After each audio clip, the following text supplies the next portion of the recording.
प्रणाम गुरुदेव। प्रणाम जी। शिवोहम हमारे सदगुरु ने कोटि कोटि प्रणाम बाबूजी। शिवोहम शिवोहम शिवोहम गुरुदेव शिवोहम चरण स्पर्श शिवोहम शिवोहम प्रणाम गुरुदेव शिवोहम शिवोहम गुरुदेव प्रणाम।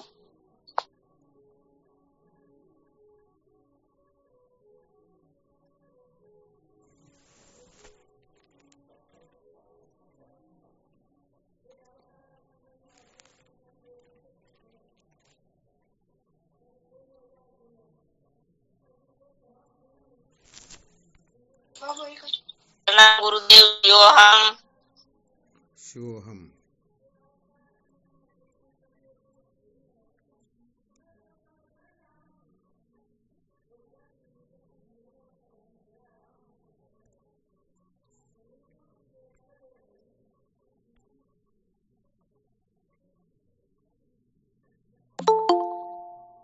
क्या विषय चल रहा था अपना? संसार को बनाए रखकर कभी भी सत्य का साक्षात्कार नहीं किया जा सकता। संसार को बनाए रखकर कभी भी सत्य का साक्षात्कार नहीं किया जा सकता, ये चल रहा था ना। जी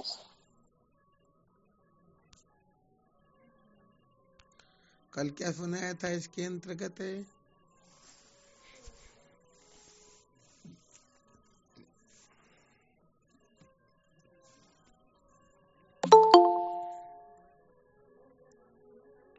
हम क्षण क्षण गुरुदेव बताया था आत्मा कार्य करते हैं, वो सारी की सारी क्रिया चेष्टा जगत के बंधन से मुक्त होने के लिए करते हैं अथवा जगत को पुष्ट करने के लिए करते हैं। शायद यही सुनाया ना।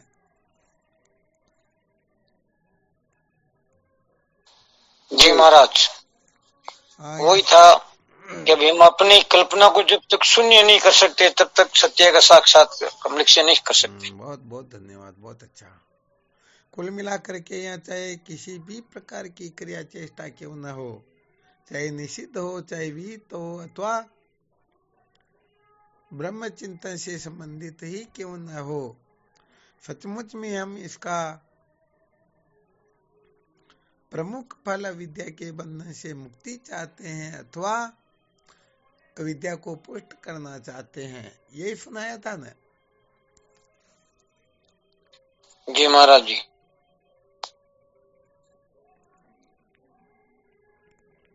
बहुत अच्छी बात है।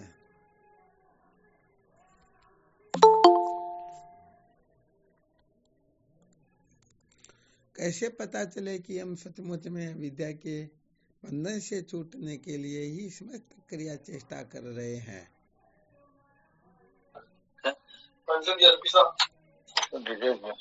प्रणाम गुरुदेव, भगवान आपकी पहुंच। हाँ शिवोहम।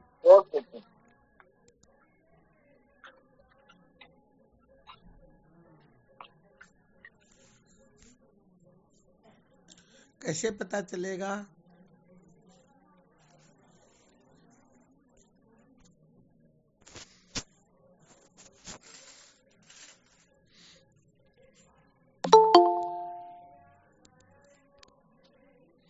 किसी के पास में कोई फॉर्मूला है क्या ऐसा? गुरुदेव संसार को महत्व देंगे तब तो हमारी समस्त क्रिया चेष्टा संसार के लिए होगी।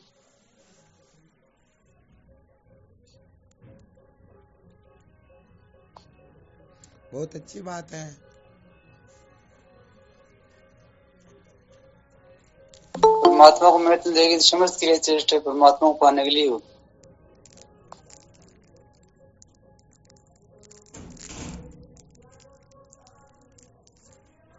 ठीक बात है।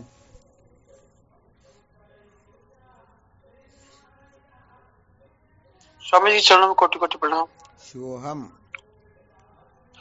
स्वामी जी, अगर संसार में रस आता है तो संसार की ओर जा रहे हैं, और संसार से विरस होते हैं तो संसार से विरस होते हैं तो परमात्मा की तरफ आ रहे हैं। चलो बहुत अच्छी बात है। और भी कोई साधक है?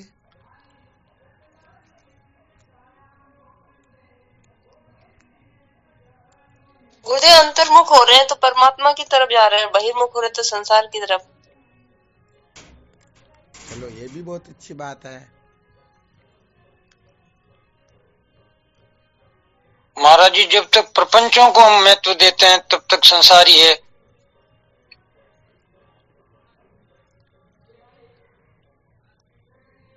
बहुत बहुत अच्छी बात है।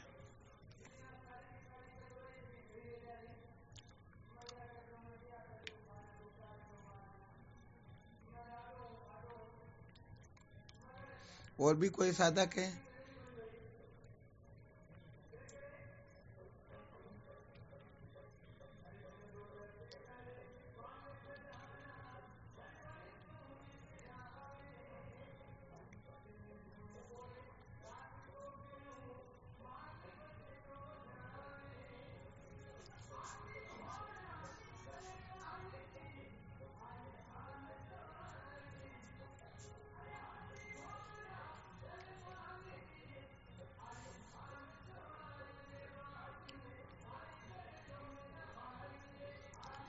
और किसी साधक को समझ में नहीं आ रहा क्या?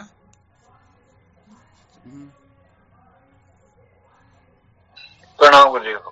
हाँ शिव। गुरुदेव, प्रपंच की अगर हमारी महत्व बुद्धि है तो हम संसारी है, नहीं तो परमात्मा का।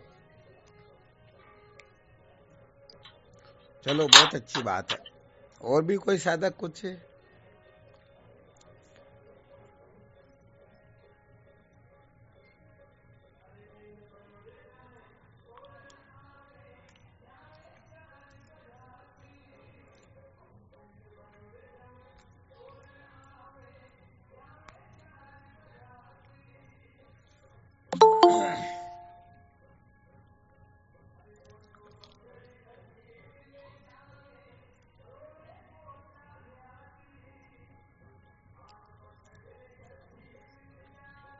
और भी किसी साधक को कुछ सूत्र बोलना चाहिए?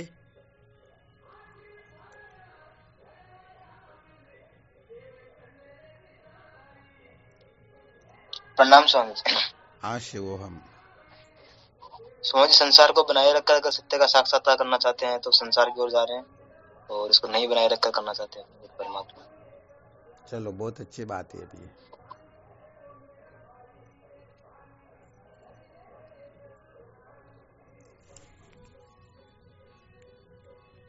और भी कोई साधक कुछ बताना चाहता हो तो?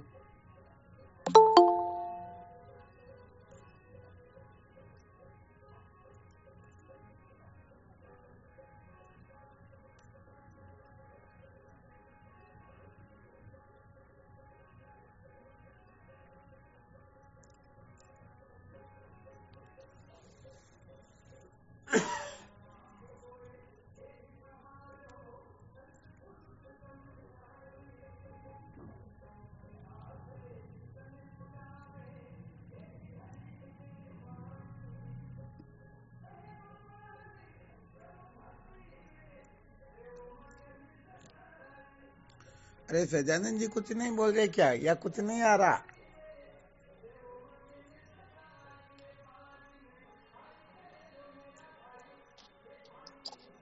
हाँ जी, मैंने तो बुखार हो रहा है, वो तो हम बसा सकते। बुखार आ रही क्या? जी गुरुदेव। ठीक है। जी चरणों। हाँ बोलो। गुरुदेव, संसार की बातों में अगर आनंद आता हो तो संसार की ओर जा रहे हैं, और गुरुदेव की सत्संग में आनंद आता हो तो सत्संग इस परमात्मा की ओर जा रहे हैं। चलो बहुत अच्छी बात है।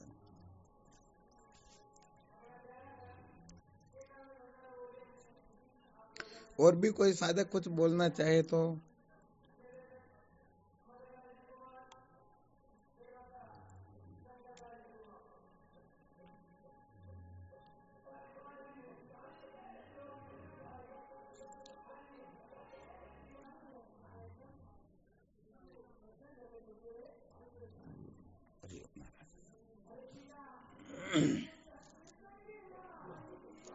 आवाज आ रही सबको? आ रही है गुरुदेव? आ रही है ना, बहुत अच्छा। बिल्कुल आ रही।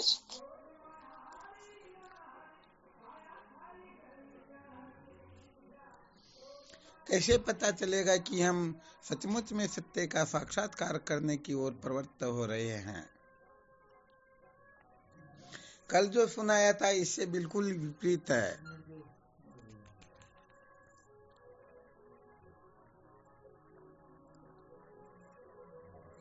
कल का भी थोड़ा चिंतन मनन करके फिर बताना।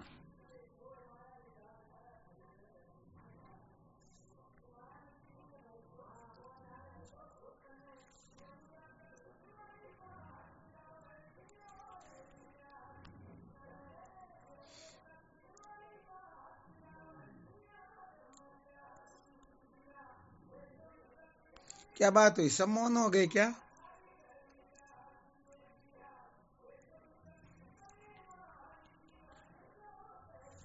देखो यहाँ पर जो आप लोगों ने सूत्र बताया ना,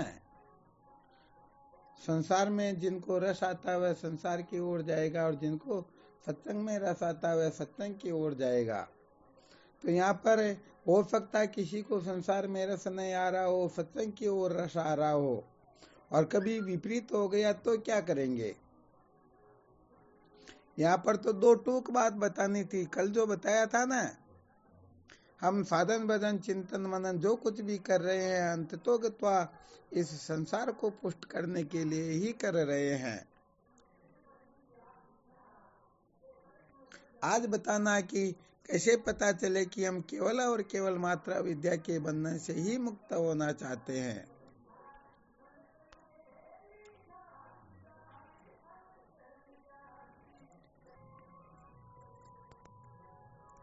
ध्यान में आ रहा है किसी को? भाई जो सूत्र बताए सबके सब सूत्र ठीक है, परंतु कसौटी पर खरे नहीं उतर पाएंगे। ऐसा क्या फॉर्मूला हो कि सचमुच में हम कसौटी पर खरे उतरे?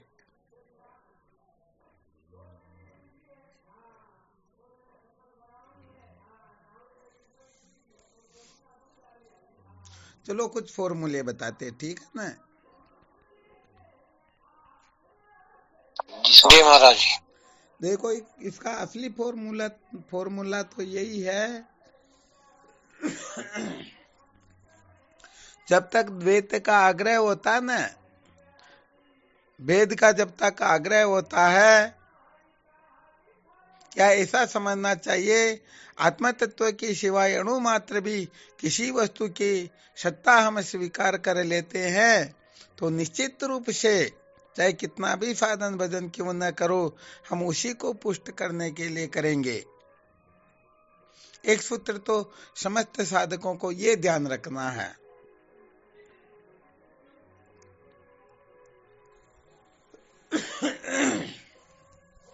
समझ में आया क्या? जी महाराज। क्योंकि द्वैत का जो आग्रह होता ना, द्वैत के प्रति सत्य तो बुद्धि जो होती है, वह सत्य तो बुद्धि अपने को पता नहीं किस समय क्या करवा देती है। और जब द्वैत है ही नहीं तो बताओ हम किसके लिए किस प्रकार का आग्रह करेंगे?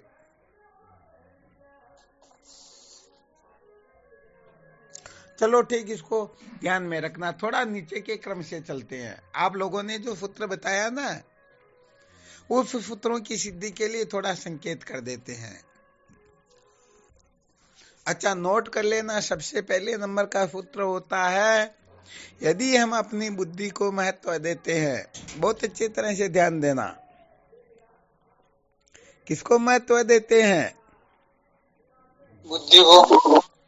हाँ, ये बुद्धि ही सारा का सारा गड़बड़ घोटाला करती है। ये बुद्धि ही द्वैत के प्रति सत्यत्व का आग्रह रखती है और ये बुद्धि ही अनात्म वस्तुओं को सजाने के लिए तत्पर रहती है।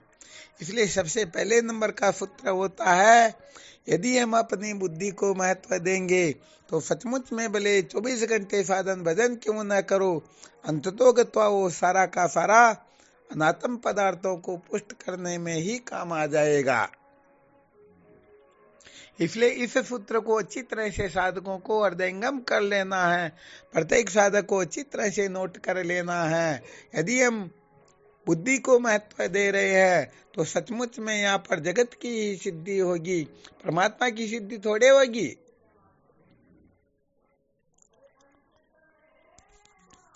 यहाँ किसी को किसी भी प्रकार की शंका हो तो भी बोल सकते हो।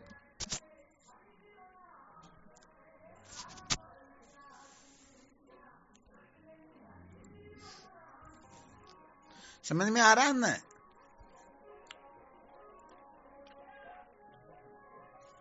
जी स्वामी जी। सबसे बड़ा जो गड़बड़ घोटाला होता है ना सत्य के साक्षात्कार में, वो केवल मात्र बुद्धि का ही होता है।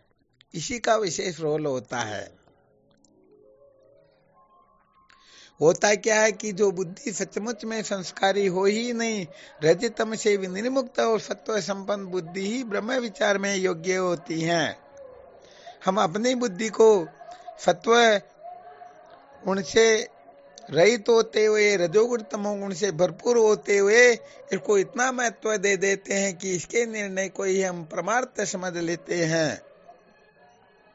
इनके निर्णय को ही हम अंतिम निर्णय समझ लेते हैं। बड़ी गड़बड़ हो जाती है ना। जी महाराज। ये सूत्र जो है बड़े विलक्षण होते हैं, इनको थोड़ा अच्छी तरह से चिंतन मनन करना, वरना बाकी जो सूत्र होते हैं यहाँ गड़बड़ी होने से सारे के सारे सूत्र हो जाएंगे। अभी जो बताए गए ना वो सारी की सारी गड़बड़ियां हो जाएगी। जैसे कोर्ट का एक बटन गलत लग जाता है तो सारे के सारे बटन गलत ही लगते हैं।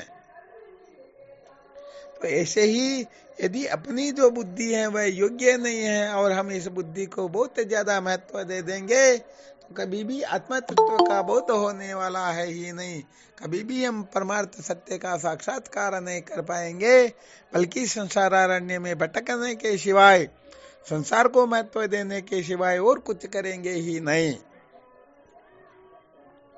यहाँ पर सत्य बात यही हो जाएगी कि हम ब्रह्म विचार भी करेंगे, फिर भी केवल और केवल मात्र इस बुद्धि को सजाने के लिए ही करेंगे। किसके लिए करेंगे?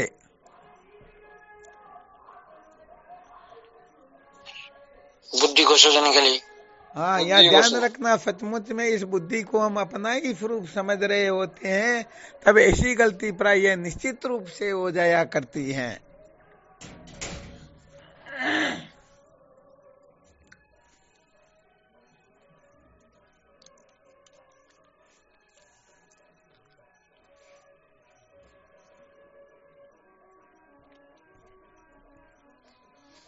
संसार में बड़े बड़े विलक्षण प्रतिभा वाले देखे जाते हैं ना, वो भी बुद्धि को आत्मा समझ करके बैठे होते हैं। यदि बुद्धि उनकी बुद्धि पर थोड़ा बहुत भी प्रहार हो जाए तो वह उसी समय मरने मारने पर, लड़ने झगड़ने पर उतारू हो जाते हैं।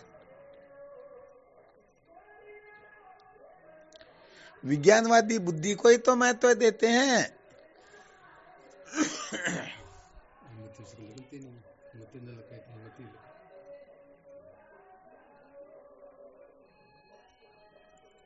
शायद सूत्र समझ में आया होगा। जी स्वामी जी। ऐसा समझना चाहिए कि देह, इंद्रियां, प्राण, मन ये सब बुद्धि के अधीन ही होते हैं। अर्थात बुद्धि जैसा जैसा निर्णय लेती है वैसा वैसा ही ये करने लग जाते हैं। इसलिए यदि बुद्धि ठीक है तो सब कुछ ठीक हो जाएगा, और बुद्धि ठीक नहीं है तो कुछ भी ठीक नहीं होगा। ये बहुत अच्छी तरह से समझ लेना चाहिए। इसीलिए तो महाराज इन सब का मास्टर बुद्धि है, इसका मतलब। अरे क्या बात करते हो, वेद भगवान में 1,00,000 जो मंत्र है, ये 1,00,000 मंत्र इस बुद्धि के लिए ही है, इसी को समझाने के लिए है। वरना आत्मा तो नित्य मुक्त है, उसमें बंधन की सत्ता ही नहीं है। उसके लिए क्या करना? मन एवं मनुष्याणाम कारणम बंध मोक्षयो बंधाय विषयासक्तम मुक्ते निरीश्यम मन। तो मन ही तो मनुष्यों के बंधन और मोक्ष का कारण है।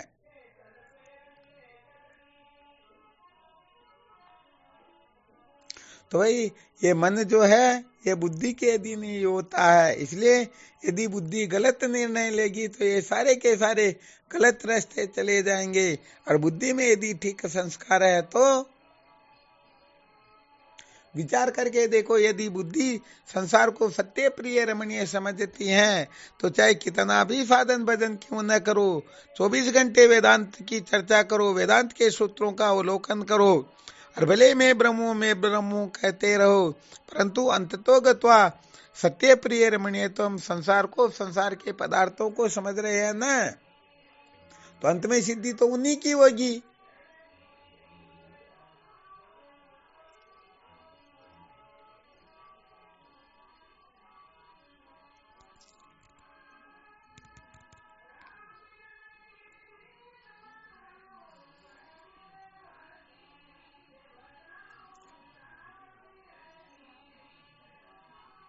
ऐसा ही होगा या और कुछ और होगा?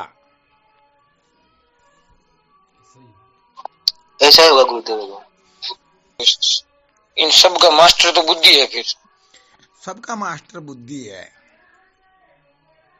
इसीलिए तो बुद्धि की जो शुद्धि होती है वही सचमुच में अपने को अविद्या के बंधन से मुक्त करती है।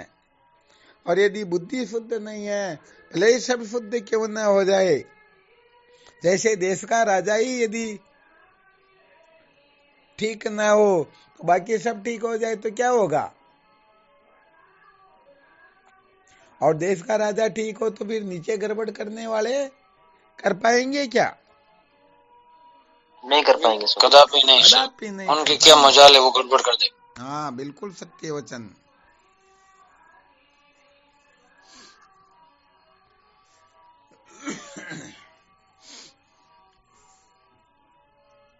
तो यहाँ पर सबसे बड़ा जो सूत्र बताया गया वह जो होता है, बुद्धि को जो हम बहुत ज्यादा महत्व दे देते हैं, यदि बुद्धि को सबसे ज्यादा महत्व न दे और बुद्धि श्रुति सम्मत सिद्धांत के अनुसार ही चिंतन मनन करे, तो बताओ सचमुच में विद्या के बंधन से छुटकारा देर सबेर हो जाता या नहीं हो जाता? जी महाराज, क्या हुआ? हो जाता स्वामी जी, हो जाता स्वामी जी। बिल्कुल हो जाता, सत्य बात है।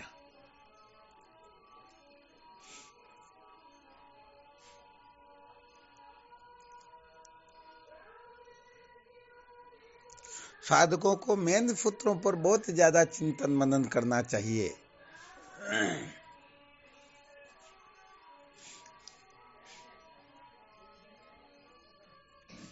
बुद्धि में संस्कार बैठा हुआ है, कर्म धन भोग से हम सदा सदा के लिए अजर अमर हो सकते हैं।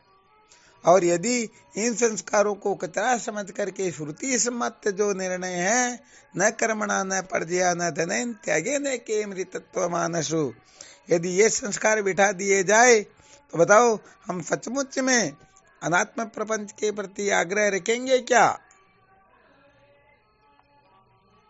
क्योंकि कर्म धन भोग इन तीन का नाम ही संसार है, इसे बिन कोई संसार होता ही नहीं। जब आग्रह बैठ गया कि कर्म धन भोग से हमारा कल्याण होगा, तो ब्रह्म विचार भी कर्म धन भोग को प्राप्त करने में काम आने लग जाएगा।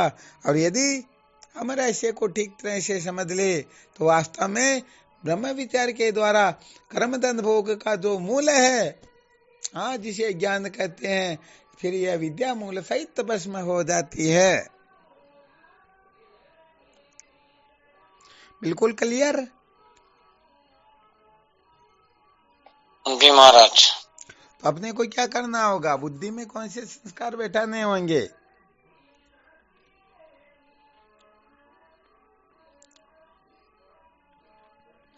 न कर्मणा न पर्जया न धनेन त्यागे न के मृतत्व मानसु, यही बिठाना होगा न।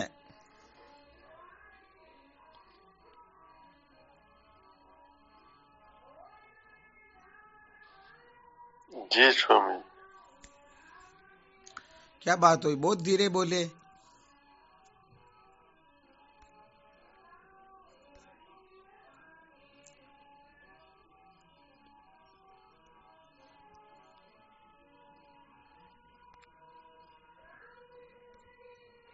महाराज जी इस दोहे का थोड़ा हिंदी में वापस कर्मणा वाला तो सरलार्थ। न कर्मणा न पर्जया न धनेन त्यागेन एके अमृतत्व मानसु। न तो कर्म से मोक्ष होती है, न धन से मोक्ष होती है, न भोगों से मोक्ष होती है। अब इनका विस्तृत तरह से समझ लेना चाहिए अच्छी तरह से। कर्म का मतलब कुछ भी करके यदि हम मोक्ष प्राप्त करना चाहे, अविद्या के बंधन से छूटना चाहे, तो सचमुच में हम छूट नहीं पाएंगे, बल्कि अविद्या और पुष्ट हो जाएगी।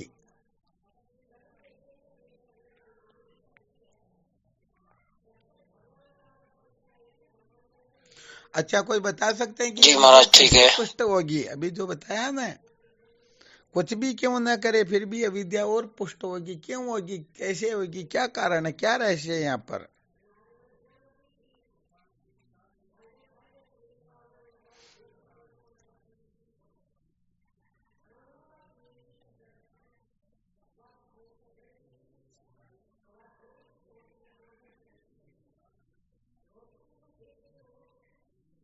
कर्म से महाराज उनकी कीर्ति वगैरह फैल जाती तो और आगे आगे से वो बढ़ेगा, उसके लिए और भी ज्यादा प्रयत्न करना लगेगा।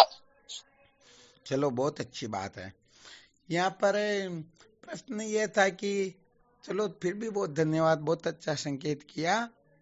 प्रश्न ये था कि कर्म करने से, कर्म के प्रति कुछ करने के प्रति आग्रह रखने से अविद्या और अधिक पुष्ट होती है। ये कैसे होती, इसको सिद्ध करके बताना है।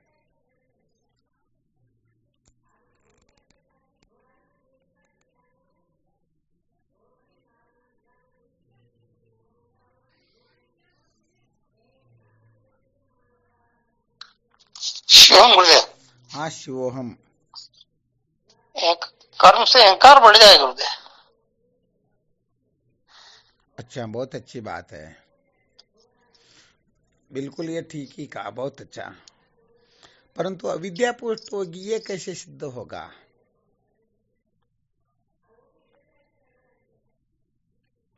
प्रणाम गुरुदेव भगवान। हाँ शिवोहम। गुरुदेव कर्म तो निर्माण विभाग है ना, कर्म से जो कुछ निर्माण होता रहता है तो उसके कर्मों में फंसते रहेंगे। ठीक बात है।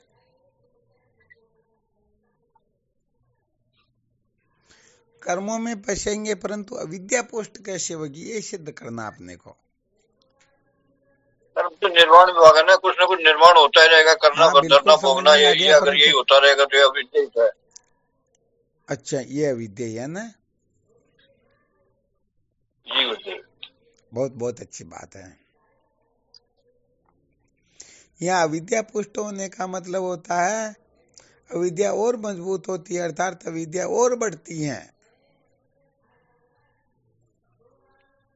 और भी कोई साधक अपना अनुभव प्रकट करे?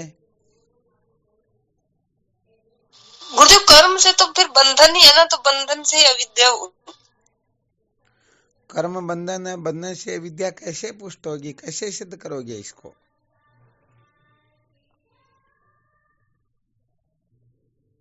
महाराज हम नापतोड़ के एक एलडीसी बन गए। ठीक है। एलडीसी सोचा कि चलो हेडमास्टर बन जाए, थोड़ा बहुत और ज्यादा उसके पैसा कमा के, फिर सोचा एमएलए बन जाए, फिर सोचा तो चलो भी हम तो सीएम ही बन जाए। ऐसे ऐसे वो दौड़ता रहेगा तो यहीं पे लपेटा हुआ रहता है, आगे बढ़ने की वो कोशिश ही नहीं करेगा। अच्छा अच्छा। हालांकि यहाँ पर कर्म में परिवर्तन हो रहा है, वो कर रहा उसे भी ज्यादा कर रहा, परंतु इसे अविद्या कैसे पुष्ट होगी?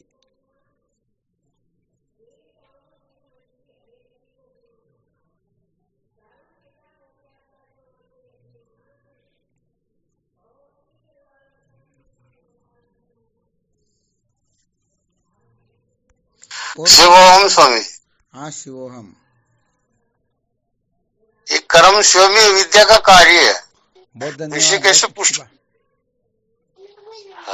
कर्म स्वयं अविद्या का कार्य है। कार्य कभी कारण को थोड़ी नष्ट करे। हाँ बिल्कुल सत्य वचन, 100% सही है। यहाँ प्रश्न ये था कि कर्म करने से विद्या पुष्ट होती है, कैसे? हालांकि बिल्कुल सत्य है, कर्म विद्या को नष्ट नहीं कर सकता क्योंकि कार्य ही है, परंतु कर्म से विद्या और भी ज्यादा पुष्ट होती है। ये कैसे होती है? यहाँ कर्म का भी दृष्टांत देना और अविद्या पुष्ट होती उसको भी समझाना, दोनों एक साथ क्लियर होने चाहिए।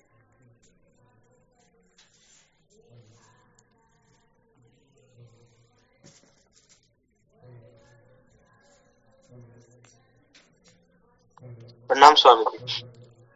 शिवोहम।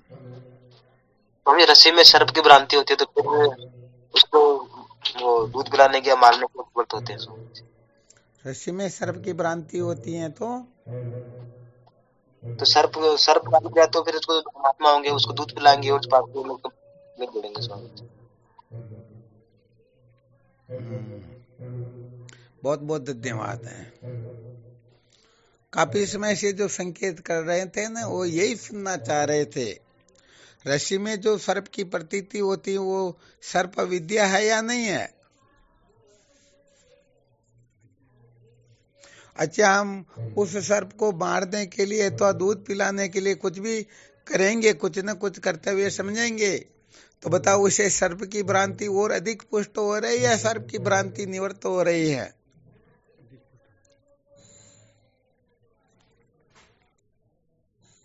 आवाज आ रही है? अरे तो ये दृष्टांत पहले कितनी बार बता चुके हैं। करने से विद्या कैसे पुष्ट होती? वास्तव में रस्सी में सर्प है ही नहीं, फिर भी हम उसको सर्प समझ करके डंडा लेने के लिए दौड़ते हैं अथवा दूध का कटोरा लेने के लिए दौड़ते हैं। तो बताओ ये सर्प जो है और अधिक पुष्ट हो रहा या नहीं हो रहा? सर्प है तभी तो हम डंडा लेने के लिए जा रहे हैं, तभी तो कटोरा लेने के लिए जा रहे हैं, जबकि सर्प तो वहां है ही नहीं ना। ऐसे ही ये जगत तो है ही नहीं, परंतु फिर भी हम जगत के अंतर्गत, जगत है ही नहीं, इसे क्या सत्य होता है? अरे जब जगत ही नहीं है तो शरीर कहाँ पर? जब शरीर ही नहीं है तो कौन पिता, कौन पुत्र, कौन भाई, कौन पति, कौन पत्नी, कौन अपना, कौन पराया? परंतु हम जागने से लेकर के सोने तक किसी न किसी को महत्व दे करके उनके प्रति किसी न किसी प्रकार का कर्तव्य सदा सर्वदा करते ही रहते हैं। तो बताओ ये विद्या पुष्ट हो रही या नहीं हो रही है? अरे तुम सच्चिदानंद स्वरूप हो, न किसी के पति हो न किसी की पत्नी हो, परंतु फिर भी अपने को पति समझ करके, पत्नी समझ करके, बाप बेटा समझ करके, भाई भतीजा समझ करके कुछ न कुछ करते रहते हो ना। तो इसे सारे के सारे संबंध और अधिक पुष्ट हो रहे हैं, ये थोड़े कमजोर हो रहे हैं। अरे करने से विद्या कैसे पुष्ट होती है? सिद्ध हो गया ना, कहाँ गड़बड़ हो रही? हाँ, किसी को भी संशय हो किसी भी प्रकार का तो प्रश्न कर सकते हैं।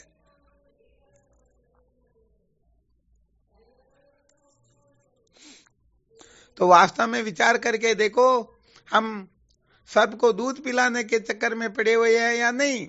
जो अपने शत्रु है उनको समझो हम डंडा लेकर के मारने के लिए दौड़ रहे हैं, जो मित्र है उनको दूध पिलाने के चक्कर में पड़े हुए हैं।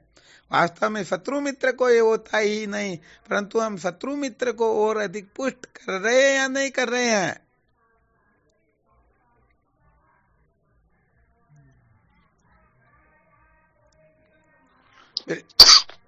बिल्कुल क्लियर? जी स्वामी। हाँ, यहाँ पर यही रहस्य है। तो इसका मतलब विचार करके देखो, हम जो कुछ भी कर रहे हैं इसी से अविद्या पुष्ट हो रही है या विद्या निवृत्त हो रही है? पुष्ट हो रही है स्वामी जी। 100% पुष्ट हो रही है। अर्थात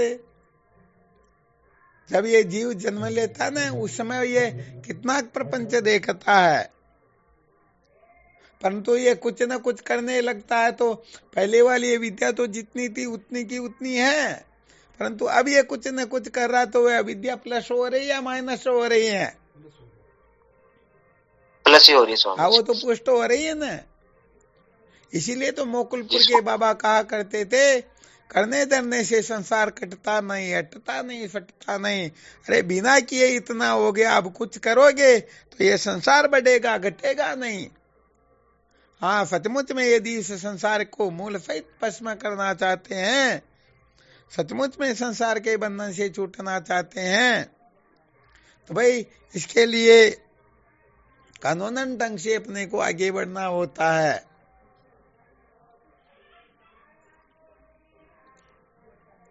तो इसकी मूल मर्म को जानना होता है। संसार के बंधन से छूटने के लिए किसको जानना होता है? इसके मूल मर्म को। और इसका मूल मर्म क्या है? अधिष्ठान ज्ञान। यदि रस्सी का ज्ञान हो जाए तो सर्प रहेगा क्या?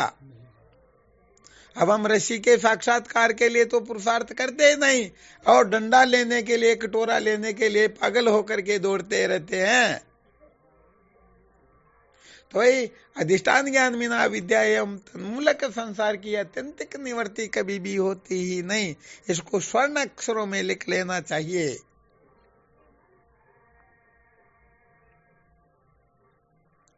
जबकि विचार करके देखो, जगने से लेकर के सोने तक क्या करते हैं? संसार को ही पुष्ट कर रहे हैं ना। जी स्वामी जी। हाँ बिल्कुल। यहाँ पर चाहे जागने से लेकर के सोने तक कुछ भी क्यों ना करो, हम सचमुच में संसार को ही पुष्ट कर रहे हैं, अविद्या को मजबूत कर रहे हैं। यहाँ अविद्या शिथिल नहीं हो रही, बल्कि अविद्या और पुष्ट हो रही है। अरे कहने का मतलब पहले ही ये अविद्या निवृत्त नहीं हो रही, परंतु हम तो अविद्या को और पुष्ट कर रहे हैं, और मजबूत कर रहे हैं, और बलवान बना रहे हैं। और फिर जीवन भर यही उलझे रहना चाहते, कुछ न कुछ करना चाहते हैं। इसलिए भाई सच्ची बात तो ये है कि ये बास्केटबॉल खेलने से काम नहीं चलेगा।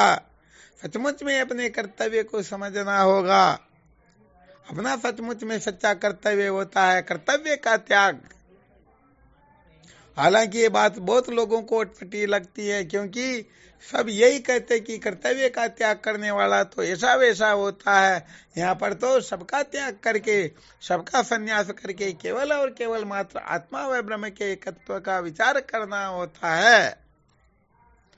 तभी सचमुच में ये जीव दीनहीन जो होता है ना, इसे सदा सदा के लिए कृतार्थ हो सकता है, मुक्त हो सकता है। क्लियर? जी महाराज जी।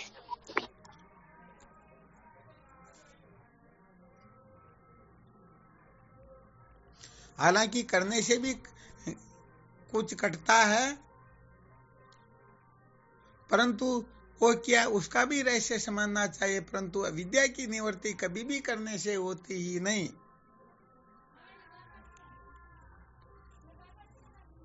कोई साधक कुछ बोलना चाह रहा शायद। क्या बोलना चाह रहे, बोलो।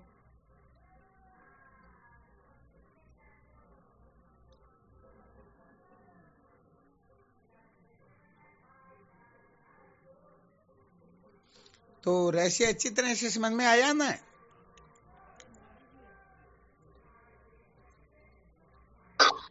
जी स्वामी जी बिल्कुल। हाँ, तो ये समझ लेना चाहिए, यदि अपने को पेट भरने के लिए कुछ करना है तो भले ही करो, कोई दिक्कत की बात नहीं है। परंतु कोई ये चाहे कि मैं सदा सदा के लिए विद्या के बंधन से मुक्त हो जाऊं, और उसके लिए भले वो जागने से लेकर के सोने तक, जन्म से लेकर के मृत्यु तक कुछ न कुछ करने के चक्कर में पड़ा रहे, तो निश्चित रूप से वह दुर्गति को ही प्राप्त होगा। सत्य का साक्षात्कार उनके लिए संभव है ही नहीं।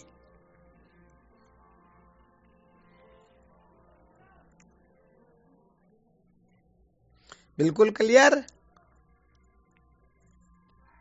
जी महाराज। चलो बहुत बहुत धन्यवाद। अभी गला पूरा काम नहीं करा, पूरा करेंगे तब और ज्यादा विशेष देखेंगे। अब आज की क्लास यहीं पूरी करते हैं, कल फिर विचार करेंगे इसी समय, ठीक है ना?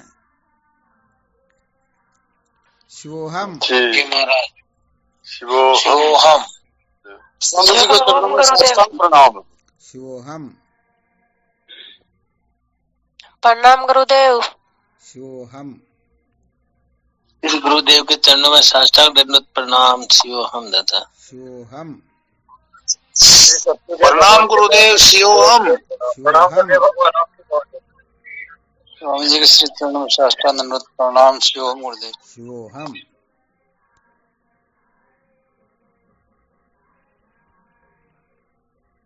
प्रणाम गुरुदेव, आपके श्री चरणों में बारंबार प्रणाम।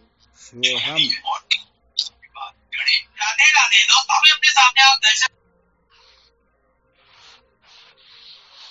प्रणाम गुरुदेव। शिवोहम। शिवोहम।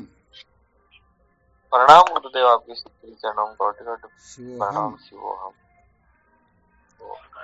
प्रणाम स्वामी जी। शिवोहम। शिवोहम। प्रणाम स्वामी जी, तुम्हारे चरणों में। शिवोहम। हाँ शिवोहम।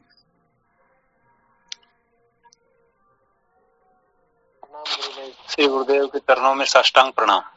शिवोहम।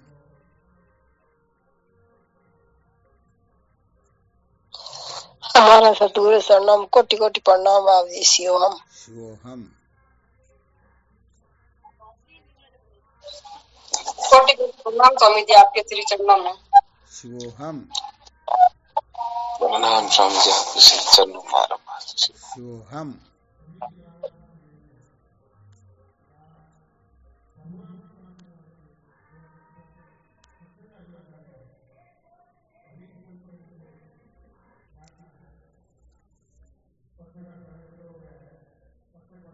चलो ठीक। शिवोहम। हरि ओम गुरु। हरि ओम नारायण। प्रणाम गुरु। शिवोहम। प्रणाम स्वामी जी, आपके श्री चरणों में कोटि कोटि प्रणाम। शिवोहम।